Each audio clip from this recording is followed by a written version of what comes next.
Stephen Robinson.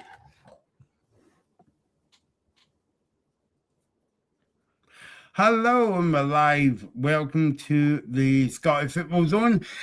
Some technical issues started there, and it was down to me, but nevertheless, we are live on a big weekend of Scottish Cup action, and we are in the capable hands tonight.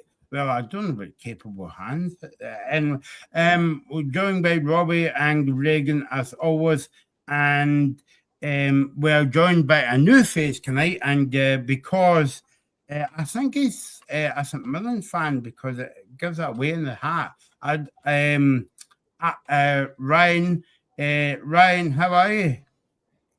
I'm good, mate. Absolutely delighted to get the call up. It feels like Ollie McBurney when he got his first Scotland call up. I never thought it would happen, but here we are, and I'm delighted to be on the show tonight, boys. And you're delighted to be here, and Reagan's away, so I don't know what that says to you, Ryan. Sorry, mate, I was just putting a light on so people could see me properly. All right, okay, yeah. Well, put it back off again. I'm on the kid. We're here. We're going to preview the game this weekend. The small matter of the Fives derby tomorrow coming to Glasgow. It feels a bit weird, a Fives derby in Glasgow, but anyway. And then on Sunday we've got another derby, Glasgow against Paisley, if you want to call it that. It is Celtic against St Mirren on Sunday. But guys, before we get to the main topics of the evening, Robbie is on his marks, get set, go, because I know Robbie's got a lot of things to say about that. I think so, wow. But anyway, we'll get it over the chest. And now, Michael Stewart came out last night about he has been banned from Hampden Park. What I was going to say from the outset, this could cover where Fives, as it were. Nobody is here from Hampden, right, to defend them, right? So this is our opinion on it, right? So, like, if you don't like our opinion, that's totally fine. However, if you do like our opinion, that's brilliant. And that's what we're here to do. So on the Scottish Football Zone, we like to give an opinion about football. We disagree and agree all the time, Robbie, Reagan, and myself and other guys. And listen, we're still pals at the end. Well, I hope we're still pals at the end of the day. We're still speaking about the game as well. So, as I said, before we get into the semi-final chat this weekend, what was because let's go to Robbie first on this one, because Robbie broke the news. Well, we never broke the news last night. It was actually the Scottish Sun, but Robbie actually texted the WhatsApp group and told us about it. So, yeah, over to you, Robbie. How do you feel? Aye, well, first of all, it's a pleasure to be back on the show, Michael. 4 months ago, we were sitting down after St Mirren had lifted the League Cup, and I was celebrating with you on the show. I remember December the 15th. I'll never forget the date we came on the show, and I couldn't have been more than and obviously we're getting it later. There's a big chance to go and make history if you're St Mirren, and Craig McLeish to go and win a double, but we'll get into that a wee bit later on. I put the news about, I made the TikTok, which ended up being my most viewed TikTok ever. Got a few controversial comments that people showing their opinions, but I think the first word that come to mind was annoyed when I seen the news break. We're all media workers, we're all content creators. That's what I like to image us as, and we're all justified to have an opinion on this show. We all come on here, we get different guests on, such as Ryan, whether it be we'll hear for two brilliant, obviously a club chairman and a sort of fan later on ahead of the semi-finals. We get all these guys on, we have the regulars, us three, you've got Ethan, Alex, anybody. We get so many different guests on this show to share their own viewpoint on football, and that's what it's all about. I think it was a disgraceful decision by the SFA to ban Michael Stewart for attending Hampden. The football's meant to be an opinionated sport, but we're meant to come on here, we're meant to be able to share our opinions, and especially people that work in the media like Michael Stewart, like any of the other, you could list a million of them off, Michael. You don't need me to name everybody. That go on and their livelihood is to share their opinion about the game of football and the game that we love, and Scottish football specifically. And whether you agree or disagree with what Michael Stewart has to say, one man's entitled to his own opinion. And you know what? The referees have been shocking in Scottish football this season. We've come on here and we've gave our opinions on the referees this season, and we've said it's not been good enough week after week after week. And yet one man says it and he ends up picking up a ban for that because the SFA don't like it. I don't know. I think that's a bit ridiculous in my opinion. We should be focusing on actually fixing these issues instead of just instead of just getting waiting people to decide what are they going to come and ban me next time. I'm not going to the game on Sunday now because I said the referees have had a bad season in Scottish football. Is that how it's going to work all of a sudden? Because everybody says, every pundit has an opinion on the referees. I've listened to multiple radio stations, multiple platforms where media pundits and all the rest of it and journalists have gave their opinion on referees, and it's been along the same lines as Michael Stewart. So I don't get why one man gets banned for giving his opinion. It makes zero sense to me, and I'm really bad decision by the SFA actually. And see, to be honest, Robbie, I'm quite glad that the newspapers are actually talking about it, because if Michael Stewart's no there for Premier Sports on Sunday, people will probably talk and say, how come Michael Stewart's not here? So I'm glad that people have actually been told, because a lot of the time the SFA and some media organisations will sort of refuse to tell you, but I'm glad they've actually told you. But I'm actually so disappointed, because surely this is what this part of the world is all about: free speech. I mean, if you don't like my opinion, well, I know a lot of the people listen don't like my opinion, but I'm still back on here, So that's what it's all about. And I think at the end of the day, I think that I was even at a game last Saturday, Partick Thistle in Dunfermline, and the referee that day was absolutely shocking. He was terrible. Partick Thistle should have had a clear handball. It was totally missed. And then on Tuesday night, the Queen's Park and Raith Rovers game, the Queen's Park player Ricky Lamy gets sent off. It was never a red card in a million years. And then all of a sudden, you've got people getting banned from semi-finals, and I think it's the wrong thing to do as well, because it sends a message as well. And I could totally understand it, Michael. Sorry, I could totally understand it if they set a precedent and said anybody who steps out of line is banned, right? But you're not able to just go and ban one person, because so many people have got their opinions. I mean, my opinion is that Matthew McDermott, the referee on Sunday, Matthew McDermott's made so many errors this season, and he is still going to be on the semi-final, So I just hope now that I don't get banned from the SFA from the referee. But I really don't understand why Matthew McDermott in particular is in a terrible season and he still gets rewarded. So I'm totally backing Michael Stewart, to be honest with you. I mean, the thing is, guys, and I'll blame Ryan in here as well, right? But I mean, I'm just thinking about everybody's talking about the Scottish League because we don't know who's going to win the Premiership. We don't know who's going to be in the final until obviously this weekend. Scotland's going to a World Cup, and yet we're banning a pundit from the national stadium because, let's be honest, guys, he's been honest about the refs. And I mean, to be honest, Michael Stewart is right, because there's not anybody going to the World Cup, so he has got a point, Ryan. No, absolutely. Some people might be happy to hear that you won't have to hear Michael Stewart on your telly on Saturday and Sunday. But at the end of the day, the profession we are all in it's a game of opinions. yeah, you should be able to voice your opinion. You should be able to express it. He's not wrong. The standard of officiating this season has been atrocious. Obviously, he got in hot water earlier this season when he made a comment about the referees at the St Mirren Hibs game. So it looks a bit reactive.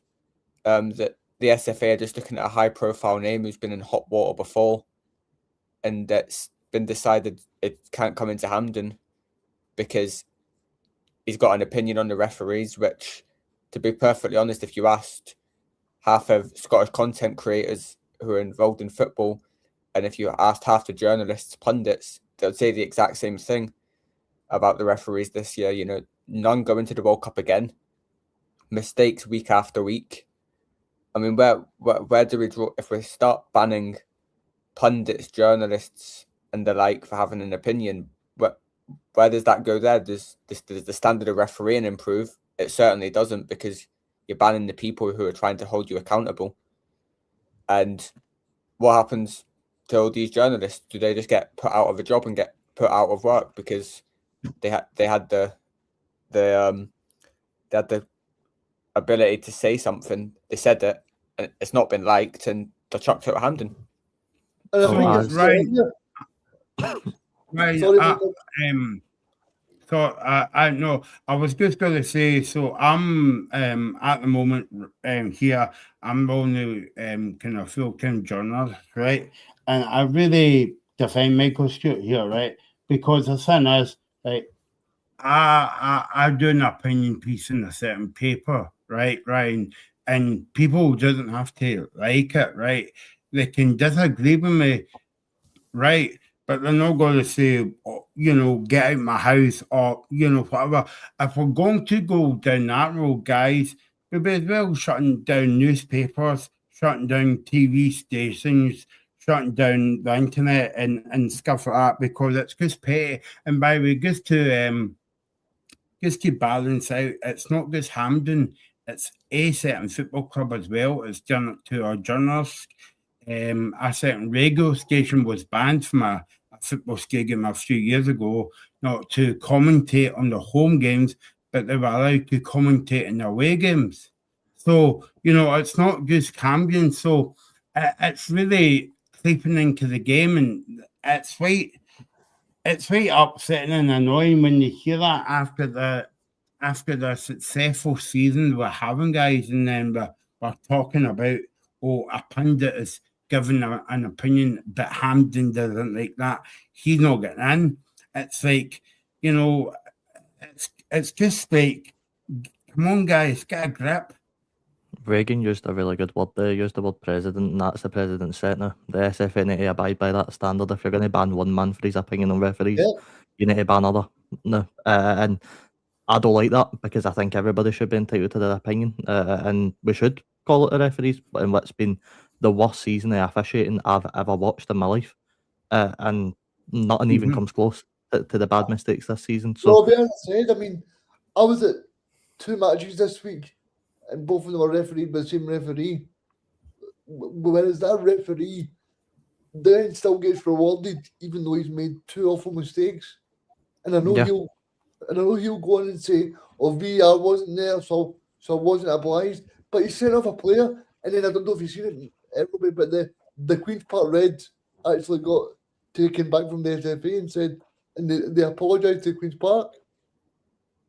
yeah, and that's what I mean. That it gets held to such a high regard now, Reagan, because now media workers and journalists and pundits are not going to want to say their actual opinion, and that's where the game falls flat for me.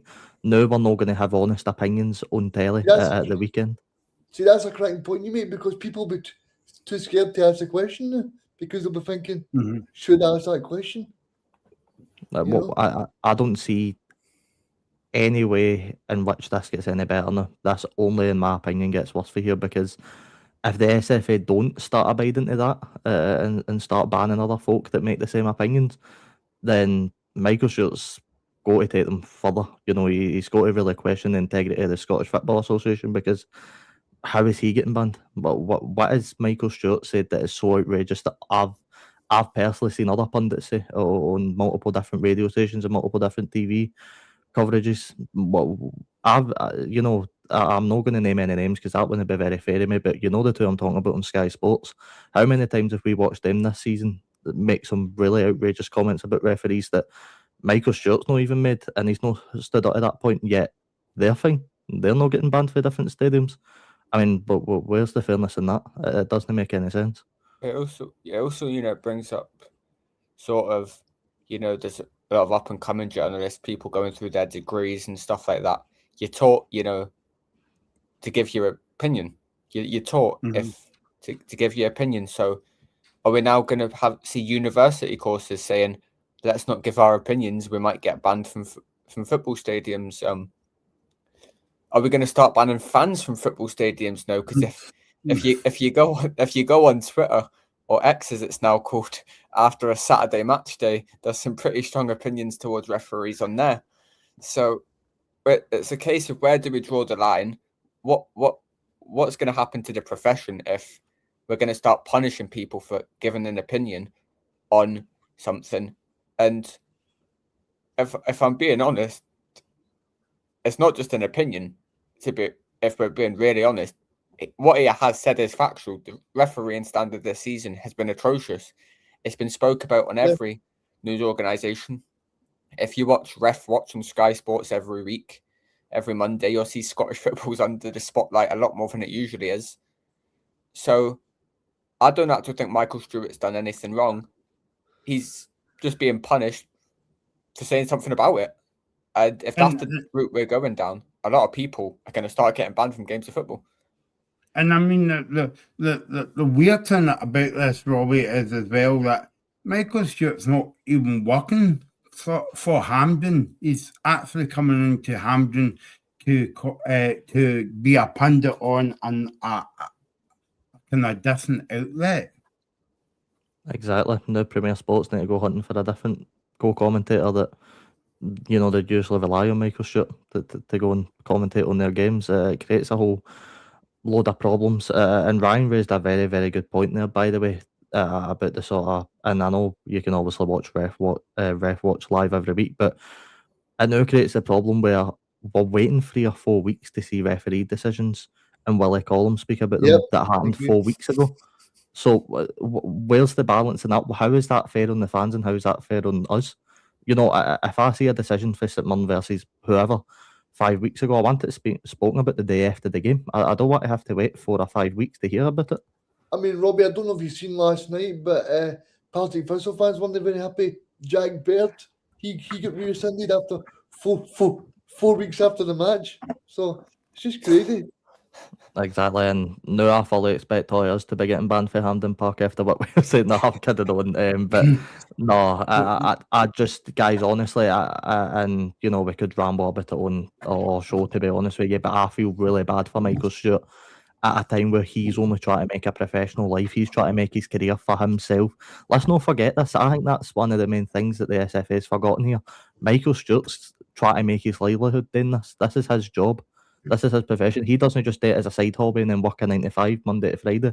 This is what he puts his whole soul into, and whether you agree with him or not, he should be allowed to do his job. Aye, and see, just a final point on this as well. I mean, so what happens if say that the referee actually has a very bad game tomorrow, right? So we're going to say to Stephen Craigan or Alan Hutton to say, look, don't mention the referee, don't mention it. That is, well, you'll not even need to tell them, because they'll not be wanting to say it. Why would whoever's on Premier on the telly channel Saturday and Sunday want to have a go at the referees if they make a bad decision? Well, that's a good point, Reagan, because it actually puts Premier Sports and BBC, don't forget, because BBC's covering the game tomorrow, but it actually puts the two broadcasters in, they'll be scared what to say now. Exactly, they will be, because they'll be thinking, well, and to be honest with you, Michael, they'll be hoping that the referees had a very good game and there's no talking points, because I mean, well, let's say for example that the referee sends off a Falkirk player, but it's never sending off. Of course, people are going to want to talk about it. That's just the way the world is. But if you start banning it, if you start Michael, sorry, Michael, if I can just turn this into a more positive note on the Scottish Football Zone, we will always give out our opinions, whether you like them or don't. So you can Yeah. count on us to always give out our Well opinions done. at least. Okay. Yeah. You saved my back there, Robbie. But I mean, that's like you and me, and well, us four meeting up in a pub, right? I mean, talk about the game, drink responsibly as well. I would rather go to a cafe than a pub, but there you go. But we can disagree, right? But we don't say, okay, I'm banning you from coming to my house, or I'm banning you for phoning me up or emailing me, or whatever. But You Michael, would expect. I think Robbie makes a good point as well, that see in terms of the football clubs as well. I mean, look at Celtic this season. Celtic have banned all their podcasters or content creators actually talking in the club. You know, it's not just a Hampden Park problem. So No, this is that's what I'm saying. Yeah, this is not a dig that, at the either. yeah, no, You know? exactly. But yeah, I think hopefully we won't be talking about this again, and Michael Stewart will be back. I don't know. Wait, I don't know what's going to happen now. It's sometimes Scottish football is a soap opera, and I think this is another episode of Scottish football unleashed. Let's go into the football line, because that's what I'm here for. We spent about 24 minutes talking about a football issue, but that was good. I like that debate, actually. We'll come back to talk about the Celtic St Mirren game, but let's talk about it's absolutely quite funny, Robbie, a 5 derby in Glasgow, because it's a semi-final of the Scottish Cup. Confirming against Falkirk. Obviously, we'll get into what Neil Lennon, John McGlynn said about the game, because they were talking yesterday about it. But what's your thoughts on this game, Robbie? Yeah, I'm very, very excited for this, Michael. If it wasn't my club on the other side of the draw, I'd be wanting either of these two teams to win it. But I am very much looking forward to this. I believe this fixture was played in the exact same competition, the exact same stage, in the exact same stadium about 10, 11 years ago, if memory Yeah, serves me also correct. again, So, we know the history of this fixture, we know the history of both clubs. You're looking at two really experienced managers going up against each other. Obviously, the main difference is they're in separate divisions, and of course, you feel Falkirk's morale will be a lot higher right now, just based on the fact that they've just basically sealed a top 6 finish in the Premiership. If John McGlynn can get himself through to a major final, he's going to win Manager of the Year, no matter what happens in the final. sorry, Robbie, but I'm sure somebody said to me yesterday that the manager of the year's already been made. It might have been. I did see the team of the year get made earlier today. I'm not sure if the manager of the year's been made yet, but I'll try and have a wee look. But I think he should. I think the manager of the year should potentially be John McGlynn, just for all that he's achieved in the last 3 years at Falkirk alone. He's held his team at such a high regard. He's built a team where he's taking players for right down in League One, right up to here. He's made some brilliant characters. How many times have we banged on in recent weeks about Barney Stewart and how good a player he's been for Falkirk this season? But then you're looking at Dunfermline, who at the time are currently sitting 3rd place in the Scottish Championship. They look like they could have a wee run, maybe try and get up via the playoffs. Who knows? But the one thing I would say about Dunfermline is they've got a very shaky run of form. You look at the recent results, they're beating Morton 3-1, they're beating Ayr 3-0, but then they're losing 2-0 to Thistle and drawn with Airdrie. It's a kind of mixed bag for Dunfermline. So you've got to imagine, look, I don't think these players need any more motivation than how big the occasion is for this game. It's a 5 derby, as you said, Michael. The attendance is going to be amazing for both clubs. You don't need to motivate these players anymore. If you're John McGlynn or Neil Lennon, you tell them go out and play the occasion and go out and play the big game, and that's enough to push any. Well, it should be enough to push any player through. So no, as a neutral point of view going into this game, I'm really looking forward to this. I was talking to someone at Dunfermline last week, and they were telling me they're thinking between 10 and 15,000 each. Yeah, maybe. Fantastic achievement. I think Falkirk so about 9,000 as well. for the game. Yeah. But just before we get into the game in deep more detail, I actually forgot I'm having a shocking start to the show, guys. And Reagan's probably thinking, well, what's new there? And I think I agree with you there. But Robbie, I would be a bit remiss of me to have you on the show and ask you for a question. And the reason why I don't ask you for a question is because I get it wrong every week. So there you go, Robbie. Robbie, the quizmaster, get your jacket on and give us your question. What a nice smooth transition that was, Michael. Thank you. Ryan, you'll know all about this game. We've played this before on the podcast we run. This is guess the player. I'm going to read out a player's Wikipedia page. I'm going to read their teams, and you need to tell me Here we go. who it is. And the theme this week, of course, it is the Scottish Cup semi-final. So I'm going to do this in two parts. So right now I'll give you two. I've got four in total. I'll give you two from tomorrow's game, Dunfermline and Falkirk. And then later on, I'll give you a Celtic and a St Mirren themed player. So these have all either played with the club or currently play with their club right now as we're sort of doing this. So we'll start off with, of course, Dunfermline versus Falkirk. So your first player started his career in 2012, where he spent 12 years at St Johnstone, making 180 appearances and scoring 24 goals. I know that, yes. Oh, Go on. No, don't tell him to go. Chris Kane. It is Chris Kane, Reagan. Well done. Oh, well done, Brilliant Reagan. Chris Reagan's Kane. on fire. It's Harry Kane's brother. Of course, I would have told you in Well, between this. Of course, I would have told you in between the St Johnstone spell, we had loan spells at Dumbarton, Queen of the South, Dunfermline Athletic, of course, that's where the link comes in. Then in 2024, of course, he currently still plays with Dunfermline Athletic, so that would have been your link to this Saturday semi-final. I seen him playing last week. There you go. So, A decent wee you've got another I've got- question, but Yeah, we'll one keep it more. on. Do you want? No, Yeah, one more. I've got three more. I've got one more that's Falkirk based. Then I'll give you a St Mirren Celtic one later in the show. Well, we'll come back to you in old Bairns because we're going to talk about the Pars as well.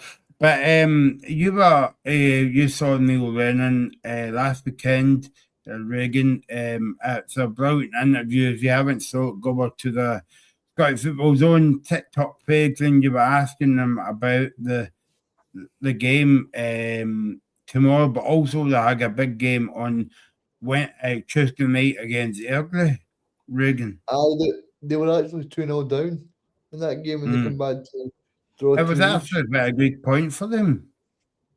I have a very good point, and it probably secures a playoff spot as much as Neil Lennon didn't want to talk about it. But I think in general, I think Neil Lennon, as I said to him last week, I think if you said to him, look, fourth in the table, so many points ahead, and also in a Scottish semi-final, then I think he'd be very happy with that. I mean, what a job he's doing so far, to be honest with you. And I think if Arbroath don't win tomorrow, then the Pars have potentially they've got a chance to finish third in the table as well. So I think he's done a cracking job, to be honest with you, Michael.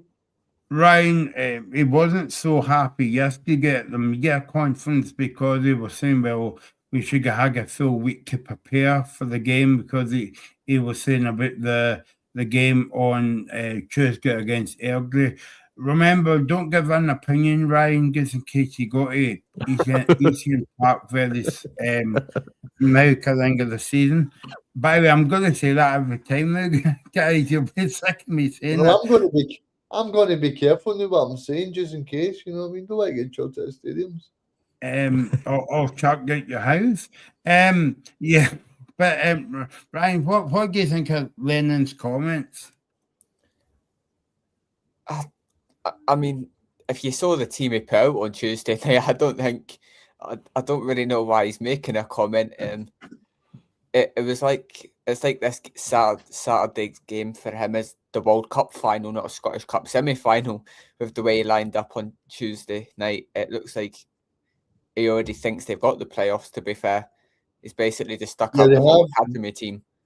So I don't know why he's bringing it up, to be honest with you. You can see his point, but at the same time, when you look at his team selection for that game on Tuesday, it's a bit contradictory. You know, no Dunfermline, none of their real big stars, so to speak, started the game. So, it's not a big an issue, as he said. The players would have still got a full week of training in.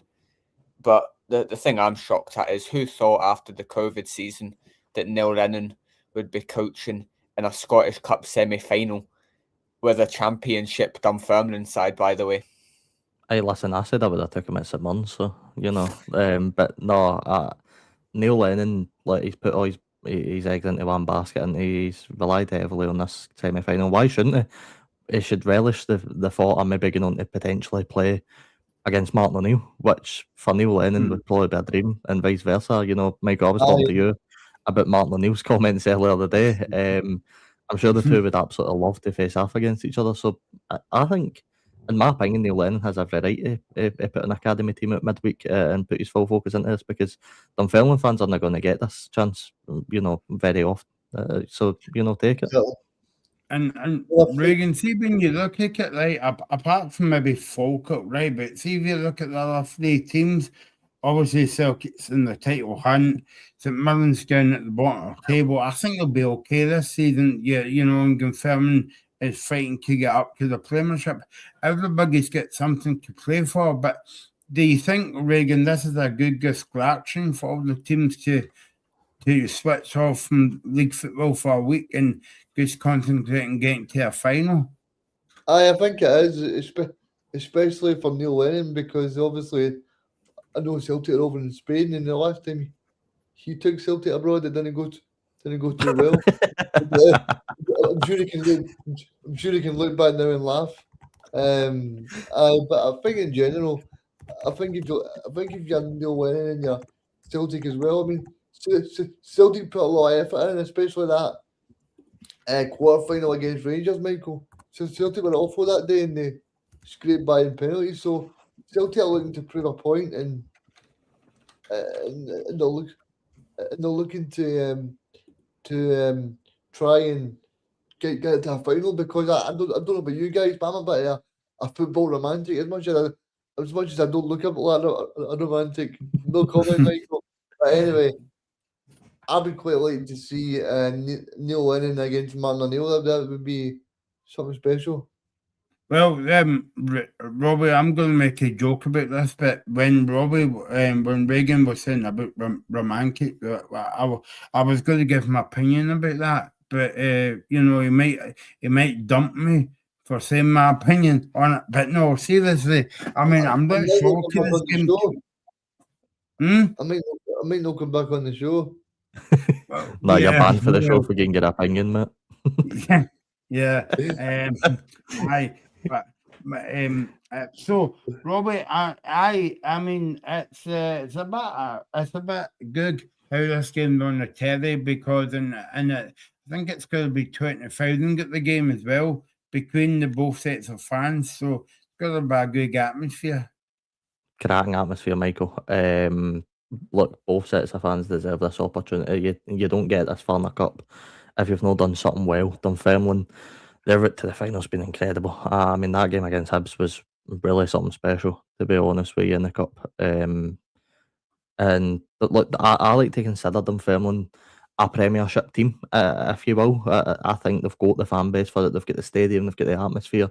They're just obviously not up there yet, which I hope changes soon. I do hope Dunfermline come out of the Premiership at some point. Oh, come on, Party Thistle. I love Partick Thistle to come up as well. I mean, I wouldn't. You've got about 20. I don't want to hear it for you. 22.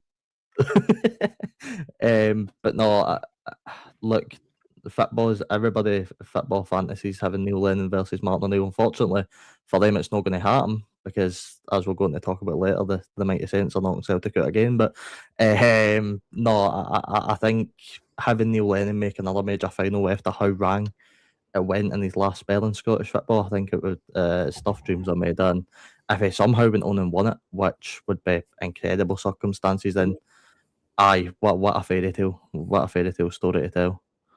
Ryan, how do you think Falkirk will bounce back from that heavy defeat from Rangers last Sunday? Okay, they've had a few days to prepare and wipe it from their memory, but it must have been a bit of a blow because I mean it's if halftime did it come, I think Falkirk will get scored another one or two. But it's a say, but I use a phrase in football, halftime came at a good time for Rangers. So how damaging would that be for Falkirk going into tomorrow's game? To be honest, they're already top 6.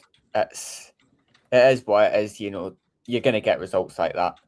The position they were in that game at 2-0 up to go the way it did, you can't account for Rangers and Yusuf Trimiti suddenly coming into the second coming of Maradona for this running. And you just can't account for that. And obviously Rangers' goal was the ball in, was the ball out. That's a debate that's went on for absolutely ages, but I don't think it will affect them too much. It's one of them games. You take it on the chin.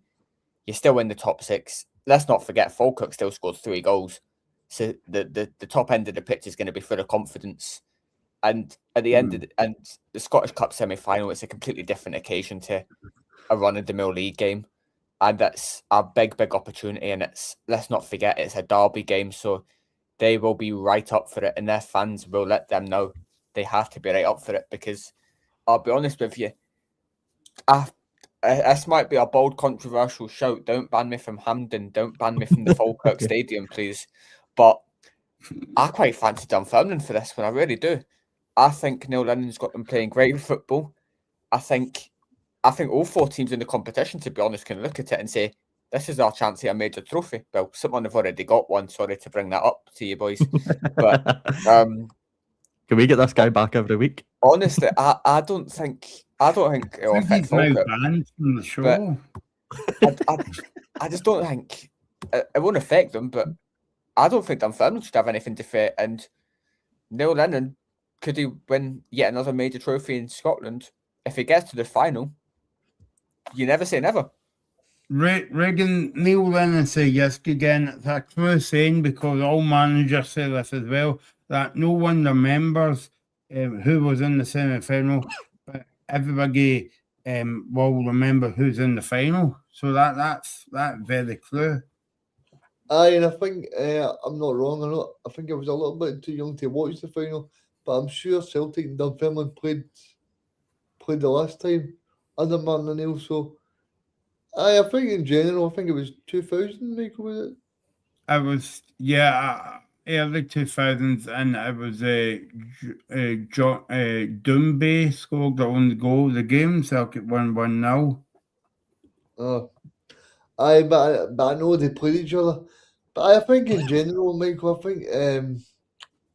think Neil Lennon will be pretty happy going into it. I think that obviously he'll know that the sense of this sort of match, and I think overall, I think I agree with Ryan. I think it's going to be an upset here. I think it's going to be 2-0 to Dunfermline. Oh, wow! I wasn't going to go that bold. I wasn't going to go that bold, but fair enough. Robbie, John McGlynn was talking about the game yesterday, and they were saying that it was. He was saying that it was bad last week, bad performance, but now we need to focus on ourselves in this game as well, and especially a big kind of derby game as well.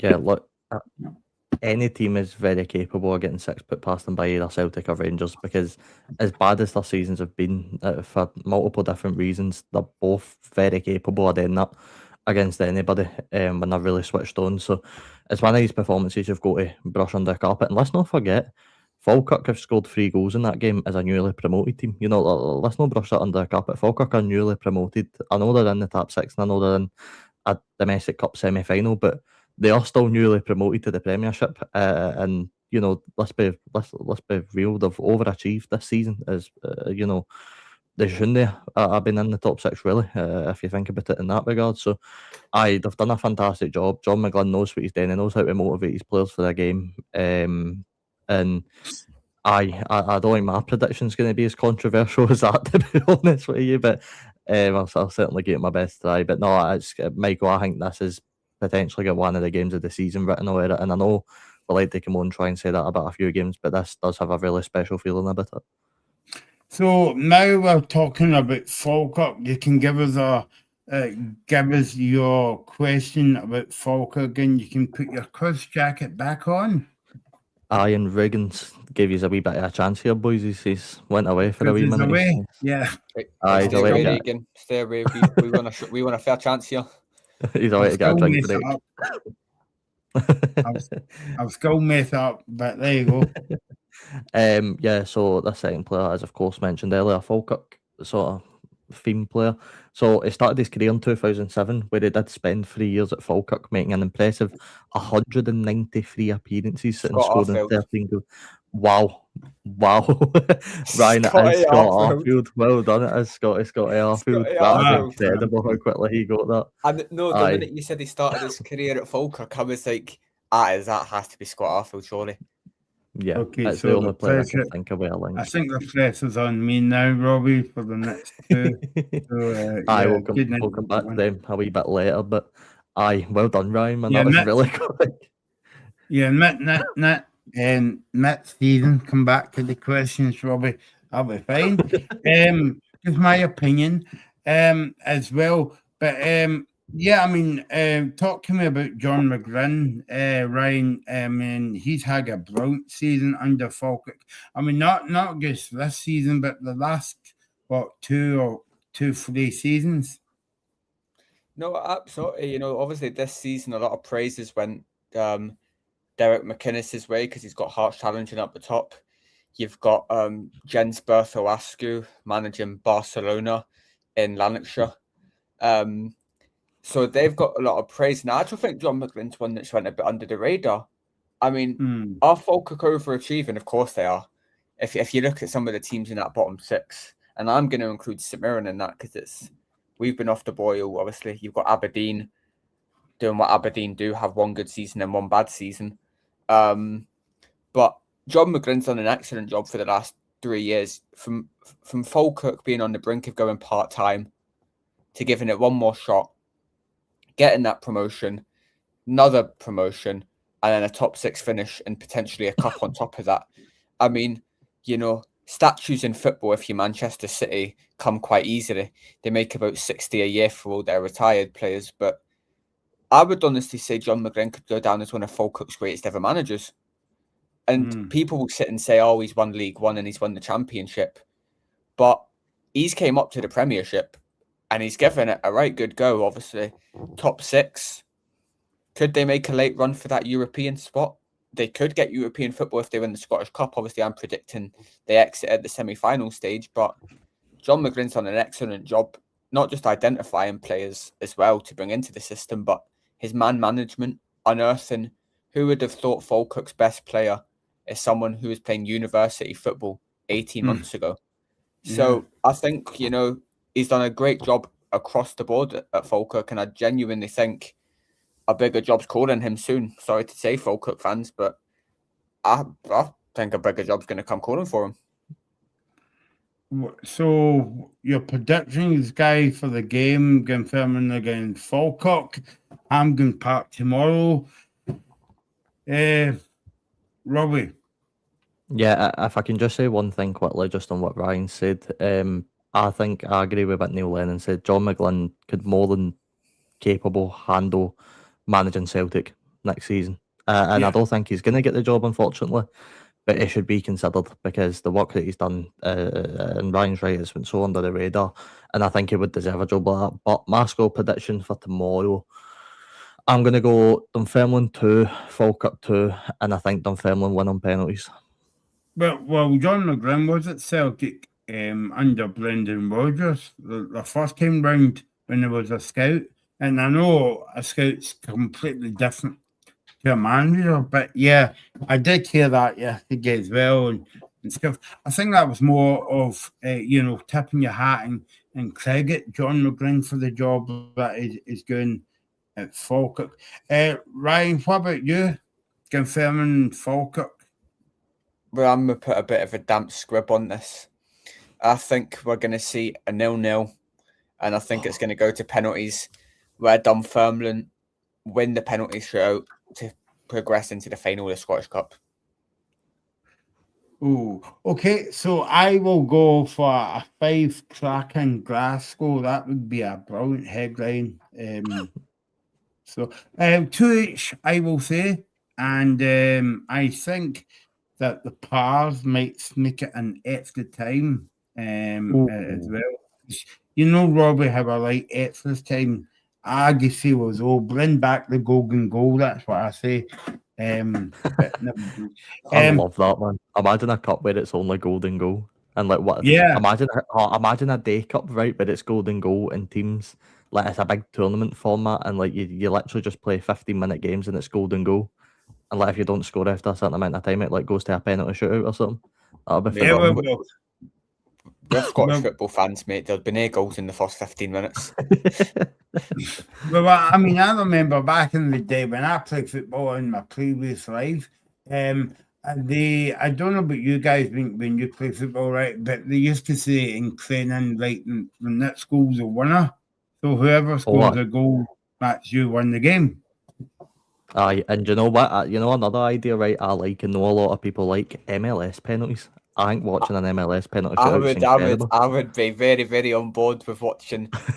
I would be so on board with watching a centre back run from the halfway line to the American style penalty and skying it over the top of the bar. But imagine Grant Hanley coming up against Jack Butland in an MLS penalty shootout to win Hibs the cup. He would get to miss the ball and tackle the goalkeeper as well.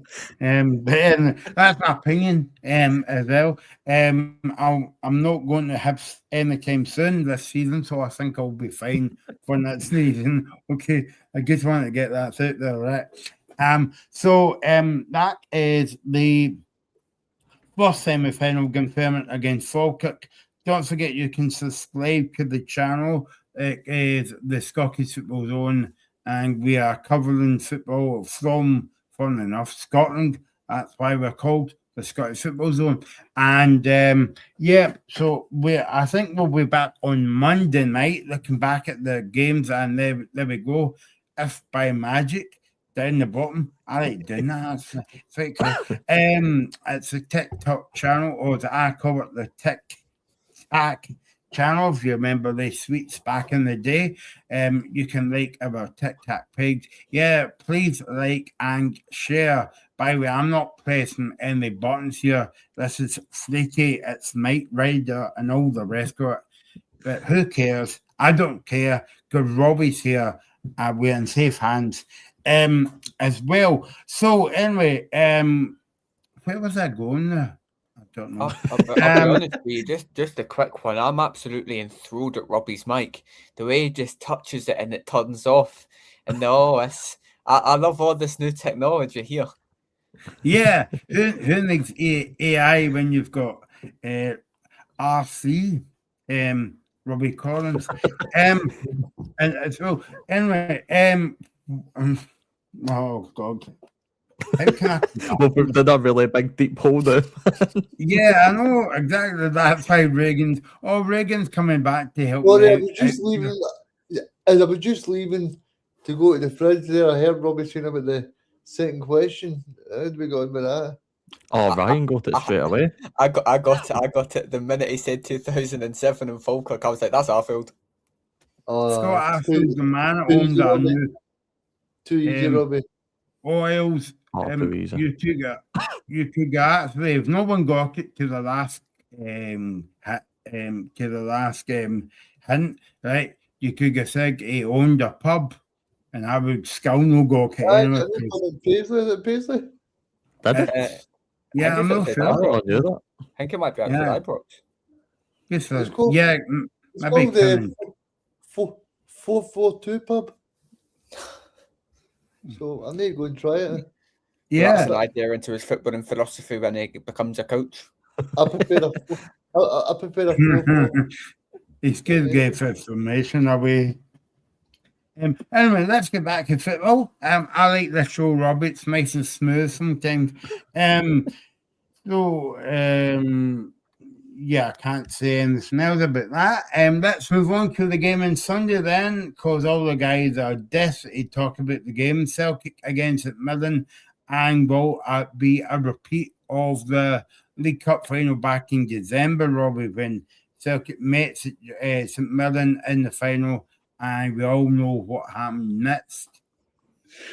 Aye, we do all know what happened next, and we'll never forget it, especially me and Ryan. But no, look, this game's going to be different. This game isn't like the one back in December for a magnitude of reasons.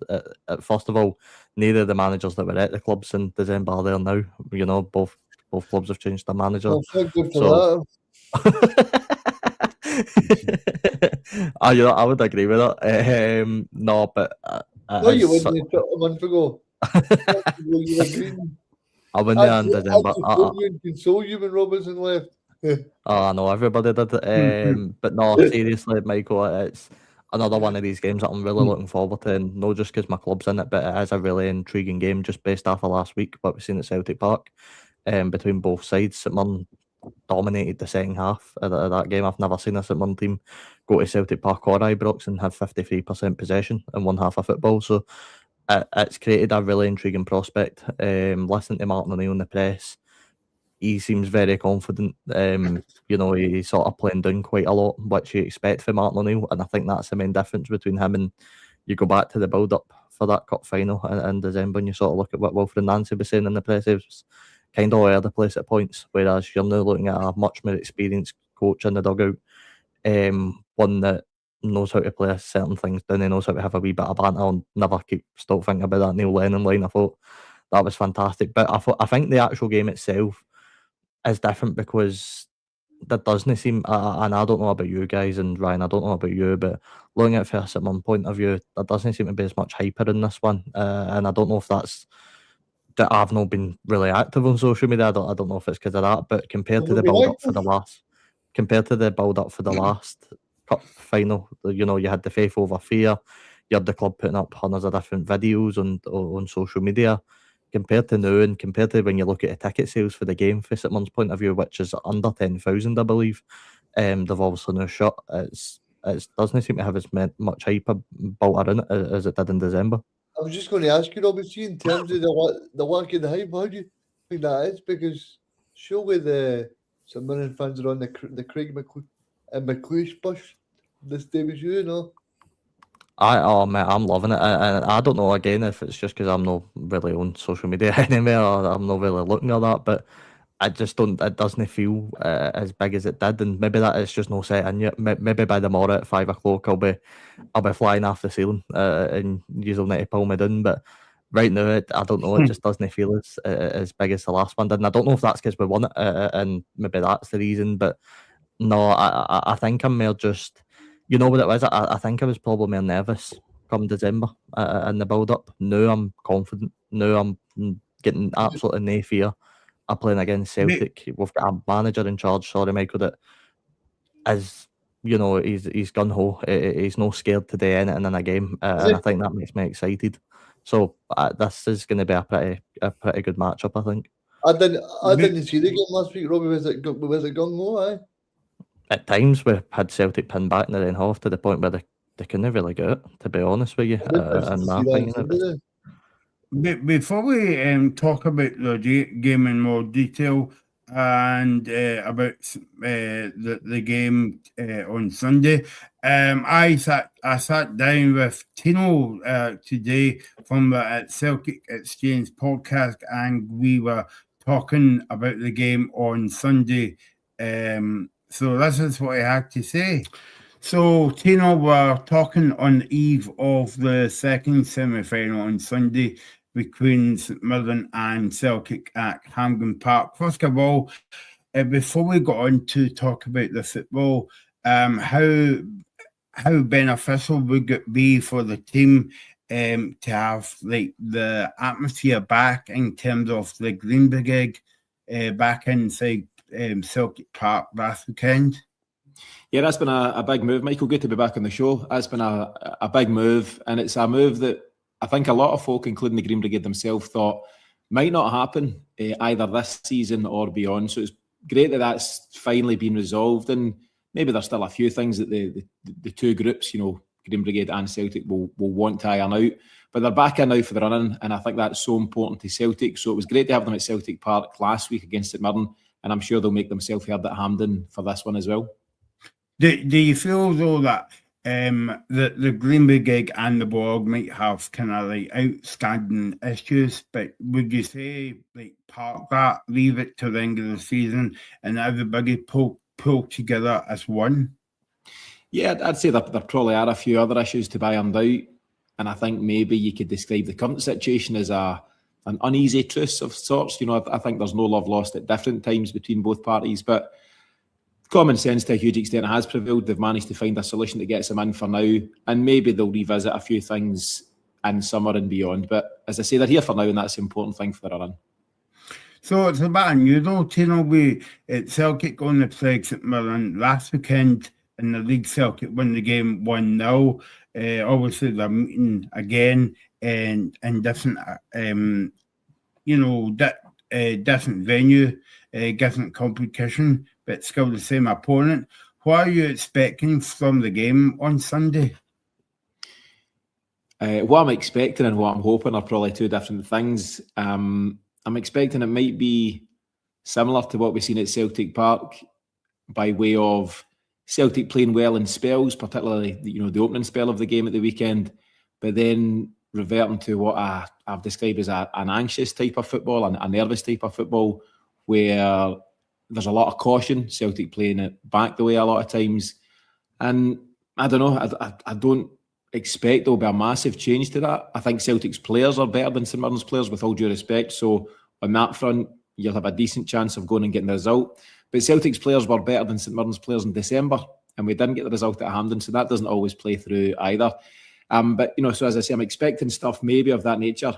But what I'm really hoping for is a response to some of the criticism, harsh as it may have seemed on the back of a win, but criticism that came the way of the Celtic players and even Martin O'Neill's stuff.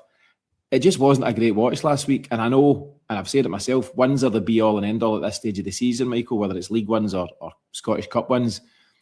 But it was just a hard watch. It just, there was no great entertainment on show. And I would love to see a return of the more attack-minded Celtic that we've kind of grown used to over so many years. And I'd just like the side and the individuals to be more adventurous. Kieran Tierney's a great player who bombs up and down the left wing, or he certainly has done at different times. I thought he was playing safely on Saturday, playing within himself. Tony Ralston on the other side, Scales and Trusty bringing it out. It was all just a wee bit turgid. And I don't think we're moving the ball through to the midfield quick enough, and in turn getting it to the forwards quickly enough. So I hope we see some more adventurous football, and I hope Arne Engels starts. Maybe we'll get to that, but I hope Arne Engels starts, because I think he brings a real energy to the midfield. Yeah, how close though was it to see Arne Engels coming on last week as a sub? It was so important, and I think Arne Engels is a topic for debate in himself, and so many folks have suggested that they don't particularly rate him, and a lot of folks really do rate him. I really rate him. I think he's a really talented, technically gifted player, and he's only 22. He's already very good, and he will get better. His stats show up well last season. A couple of man of the matches in the Champions League. I think he's got 12 goal contributions for this season. Even being out injured for a spell there. And I think what you've got at the moment in the midfield without Engels is Callum McGregor, Oxlade-Chamberlain, and Benji Negren, who are all good footballers in their own right, and they've all had their moments, this season and otherwise. But they're not, you could describe them as pacey, dynamic footballers. They don't have that burst of energy. And I think that's so important, in the midfield. I think it will be important at Hampden, big surface there. And I think that's where Arne Engels can step in. So my feeling would be that the manager will give him the nod to start, and I hope that's what we see from the beginning. Now, we are recording this before the Martin O'Neill's press conference, but do you think that you'll throw a wee span in the works? Because last week he said that Alistair Johnson was back in training, and he kind of hinted that he may be back for the semi-final or goes after the semi-final. Do you feel though it's a game that you would throw him into if he's ready to, or do you think that he'll be a sub? I definitely don't think he'll start. I'd love to see him on the bench, and we'll need to wait and see. And hopefully, there's some positive updates there. But it's funny because whether it's Martin O'Neill or any different manager, the press conference always includes a bit of gamesmanship. You know, to be fair, I don't think managers should reveal their whole team. You know, you don't want to give too much information away to the opposition. So, you know, it'd be foolish to come out and say, "Yep, Alistair Johnston's fit and he's going to start," because then St Mirren can plan for that. So some managers play the game and dance around it and give half answers and things like that. And Martin O'Neill's no stranger to doing the same. So we'll hear what we hear in the press conference, and whether that's partly true, fully true, or somewhere in between, we'll wait and see. But I'd love to see Alistair Johnston back in the mix. I think it's important, Michael, that we see him in the dressing room because he's a leader and he's a big figure. So even if he's just on the bench and part of the squad, he can play a part from the sidelines given the type of personality that he is. Talking about Martin O'Neill, then, do you think his experience will show in terms of, like, obviously he's up against Craig McLeish, who's actually done well since he's come into St Mirren? I mean, they played some nice football last week at Celtic Park. But do you feel as though Martin O'Neill, kind of like the Hampden, kind of like feel would be a bit too much for McLeish? Yeah, I think McLeish, I didn't know much about him at all. I've learned this week that he was taking the 19s at St Mirren for a while, but highly respected, highly valued, and they've taken the opportunity, at least temporarily, to nudge him up there. And he'll be hoping, of course, to get the job full time. And I think he's done himself no harm. I thought they played particularly well in the second half at Celtic, and I thought they showed a bit of bravery. And they've picked up a couple of big wins, including one against Aberdeen, you know, kind of a relegation scrap as such at the time. So he's doing good things. I think the St Mirren fans are enjoying what they're seeing from him. But from a Celtic point of view, Martin O'Neill's no stranger to Hampden, and he's not said this out loud as far as I know since arriving back, but he will be desperate to make it to the final to allow him to have his proper swan song as Celtic manager. I think the final's on the 23rd of May, if I've got that right, Saturday 23rd of May. And I'm sure he would love it, and I would definitely love to see Martin O'Neill lead Celtic out for one last time in a National Cup final. Finally, Tino, obviously, Celtic, it's one of these seasons where it's a bit of a kind of bizarre season. Celtic's not been brilliant this season, yet they're still in the hunt for the title race as well. Would you say that this is a good distraction for the team and Martin O'Neill to focus on the game and switch off from the league football for a week? Yeah, I mean, they won't put themselves under any less pressure.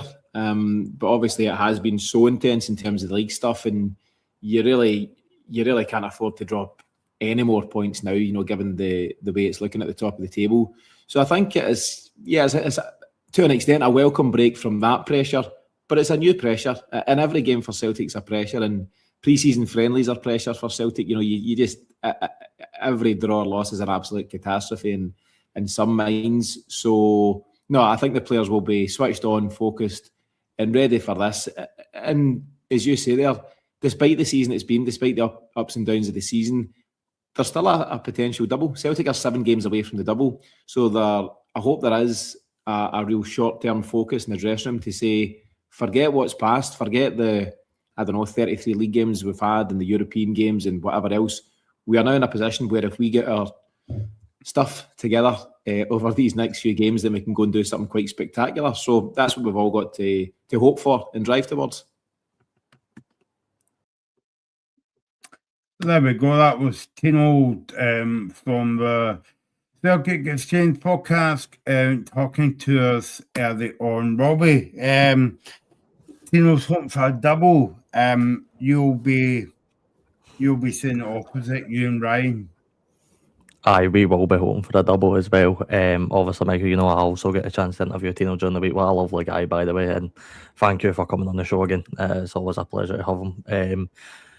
I think Tino's very honest in that, you know, he knows there's a lot of pressure, especially in this game. You know, I know what you're saying, Michael.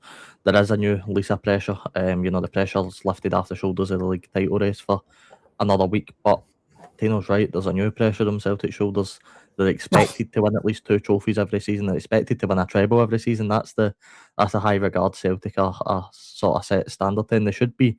By the way, Tino did make a really good point when I interviewed him that teams shouldn't be, no ambitious. Celtic fans should want their team to win 3 trophies every season, by winning every cup, by dominating the league. It should be happening. So it's only right that Celtic feel they've got 7 cup finals really left in this season.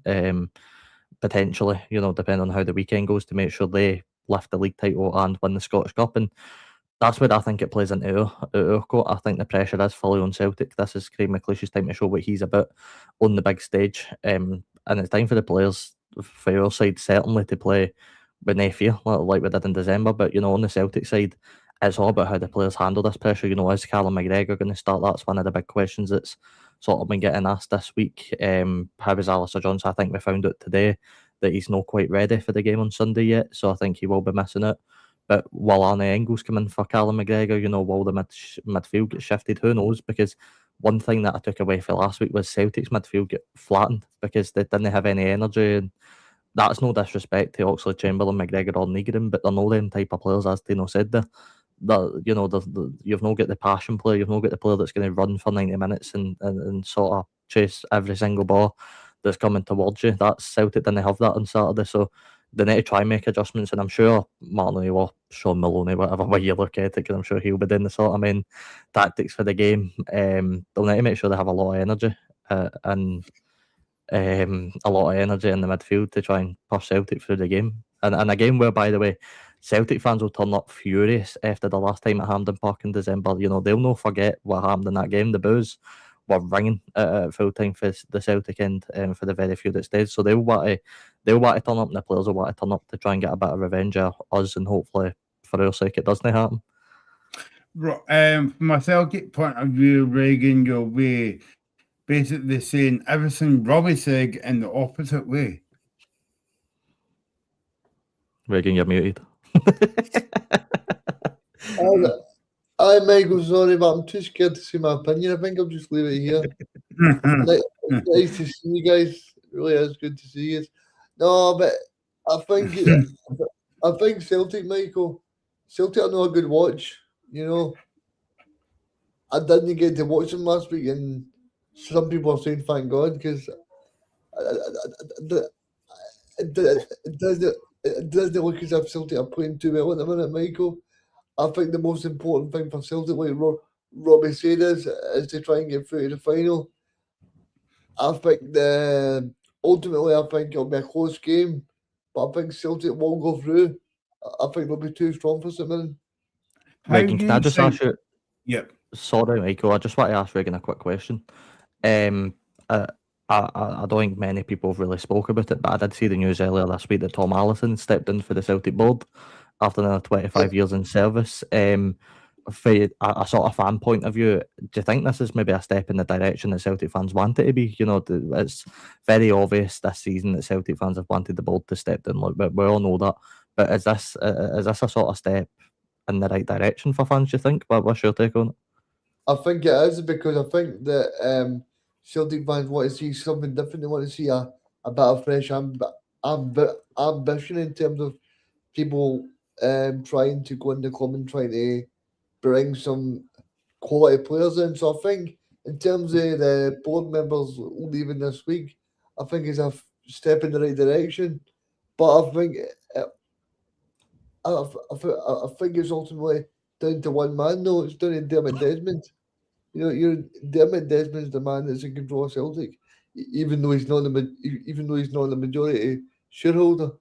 But I think in general, I think Celtic just needs to get through to next season. Hopefully they can get a double from Celtic's point of view. But I think in general, I think that that it will be difficult on Sunday. I think Celtic will win the game, but I think it'll be close. How do you think that Celtic will approach the game on Sunday, Reagan? And also, do you think, I know I was saying this to Tino as well, but do you think that the factor that all right, St Mirren's been at the final.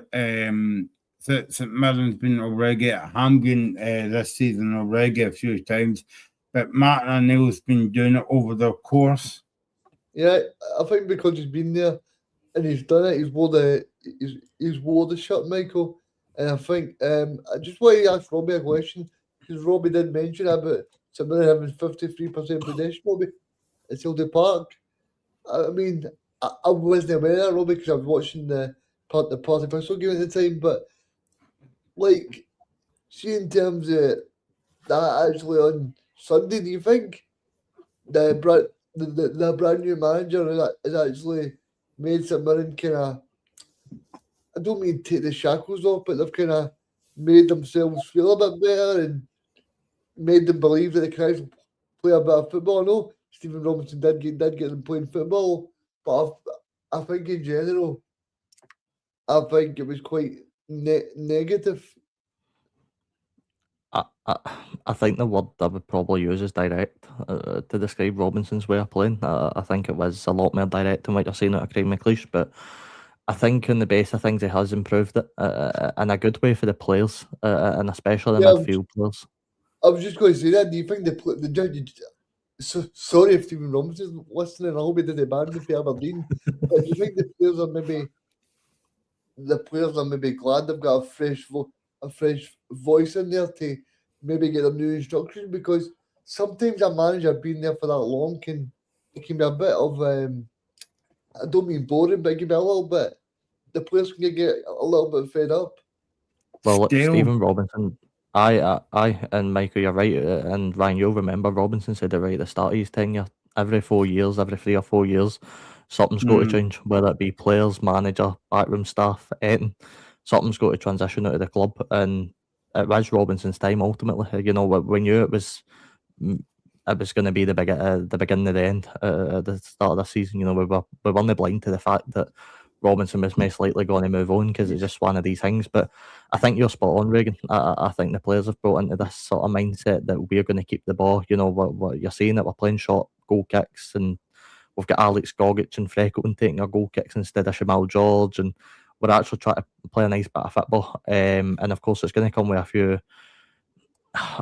few less positive moments. You know, there will be times where I'm sure we give the ball away slightly, or there will be times where the transition doesn't quite work out. But you know, as fans, we've got to get behind it, and you know, we've got to encourage it, because how many times, Ryan, in the last 4 years, have fans banged on at the stadium about, oh, we're playing too direct, we're just playing the same thing head and head again, we're not looking creative, we're not getting up too much. Well, now we've got creativity, we've got creative players like Roland Adobu, Jacob Devaney, Alan Campbell, that can make a real difference. So now we need to get right behind the team.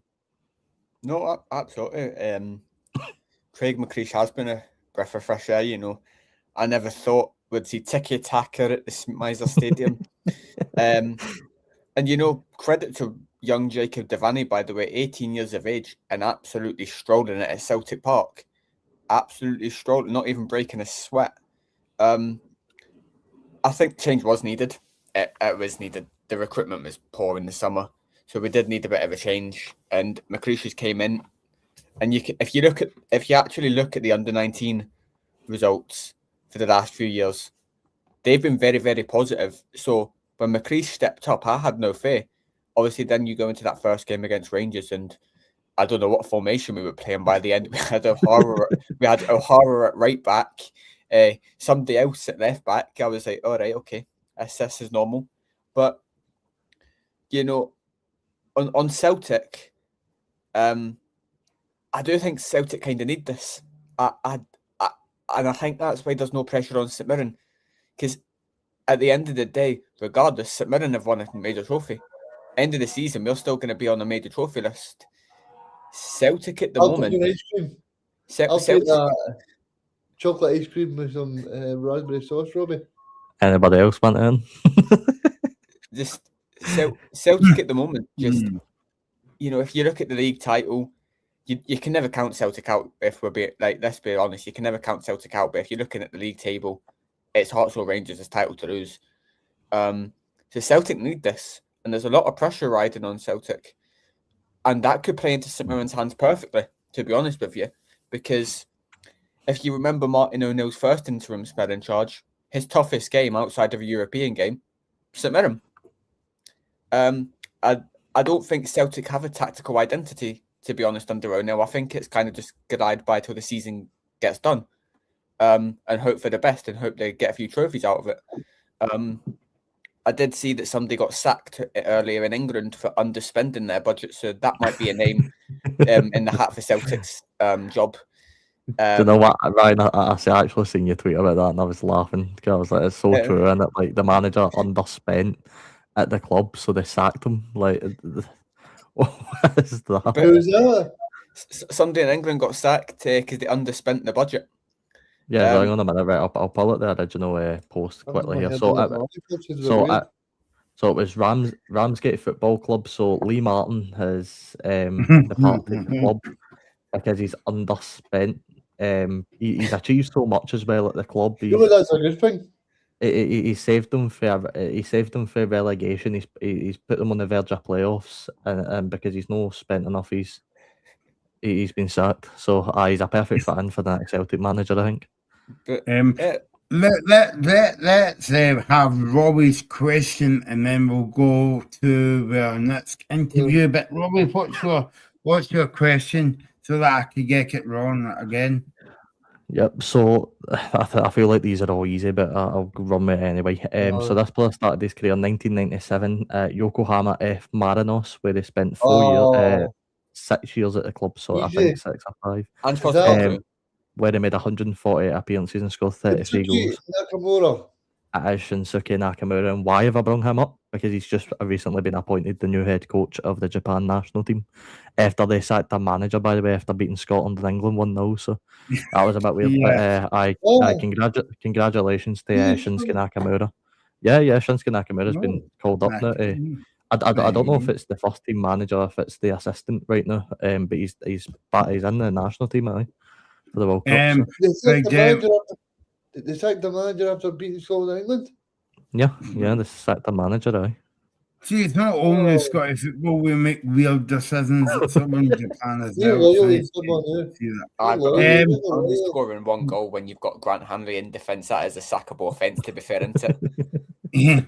We're now going to hear the St Mirren point of view, and I was joined this afternoon by the St Mirren chairman John Needham, and I first asked him about Stephen Robertson departing St Mirren when he went up to Aberdeen, and this is what he had to say about that and about the game. You broke my heart there, Michael. The Cup semi-final between St Mirren and Celtic, and we all know what happened the last time the sides met at Parkhead at Hampden Park on Sunday. First of all, before we get into the game, obviously Stephen Robertson left St Mirren a few weeks ago. Were you disappointed, and also were you a bit disappointed with the timing as well? Well, yeah, I mean, it was disappointing from the point of view that it gave us a challenge, that we had to try and resolve. But, I was pleased for Stephen that he got a move to, a bigger club, because he's done so well for us. Over the 4 years, what he achieved was way beyond what we could have expected in that period. And I think he's left us stronger than when he arrived. So, in a managerial sense, you can't really ask for much else. Or much better than that, because he, as I say, it didn't end in a sacking or anything like that. There was no fallout. He was obviously attracted by to Aberdeen based on the success that he enjoyed with us. So Stephen left with our best wishes. The timing wasn't ideal, but he wasn't in control of that at all. And in fact, I'm still in contact with Stephen. He sent me a lovely message this morning, actually wishing us well on Sunday. And I still have a good relationship with him as a person. And whilst I wish him well, apart from when they're playing against us, in the future. And of course, you know, Celtic St Mirren meet Hampden on Sunday, but with two very different managers. One kind of like starting out in the game, and one kind of like the veteran of the game, Martin O'Neill. But speak to me about Craig McLeish. Obviously, I've had some good reviews of the St Mirren fans about what he's trying to what he's trying to put across to the team. Obviously, I was at the game on Saturday against Celtic, and I thought St Mirren played well in the second half. But talk to me about Craig McLeish. Well, he's been at the club a long time actually, and he's worked his way right up from the lower reaches of the academy in terms of coaching. So he's an excellent coach, and he's someone that we really value within the club. And he had actually, as a testament to his abilities, Stephen had pulled him into the first team coaching world in recent months anyway. So he was part of the team at Hampden, when we won the cup in terms of the backroom team. So we had a plan. Actually, because Stephen had been with us for 4 years, we realised that he was probably nearer the end of his tenure than at the beginning. So we had already, as a board, along with Keith Lasley, started to plan for, when he moves on, because it's kind of almost inevitable, how would we handle that situation? So we had I'm pleased to say we had a plan in place as to how we would deal with the kind of immediate, who's going to be in charge, etc. And then also, how we would go about the recruitment process for a new manager. So we effectively had to just, distribute that file to the rest of the board again and get away with activating that plan. So Craig, to answer your question more directly, he's a very capable young guy. He's very confident in his own ability, and I mean that in a very positive sense. That's not a swipe in any sense. He's a very straight talking guy. And whilst he's quite mild mannered, I would say, and there's a kind of steel about the guy, and you can tell that he really means what he says. And he obviously, through working with Stephen, he knew the players well and the squad well, and the players were very comfortable with the prospect of him, along with a Jamie taken over in terms of the running of the first team. So really, we obviously brought in Stuart Taylor to help as well, and Craig's pulled up Mark Kelly from the backroom side of things as well. So I think the team we've got now, managing the team is very capable, and so as a board we are very comfortable with that. And whilst we have been looking at potential replacements for Stephen in the longer term, we're quite happy with the arrangement we've got just now, and I think the results have been very encouraging. The performances have been really encouraging, and Craig's put his own stamp on things in a very short space of time. So so far so good is I guess where we're at. I mean, I can only speak about Craig. I went along to the players' conference yesterday, and he was very confident about speaking to the media. And now I know a lot of St Mirren fans aren't interested in that. All they're interested in as if he's going to win the game on Saturday at 3 o'clock. But I think that you would have to be capable about speaking to the media in a kind of way that there's a kind of good relationship between him and the media, but also the supporters as well.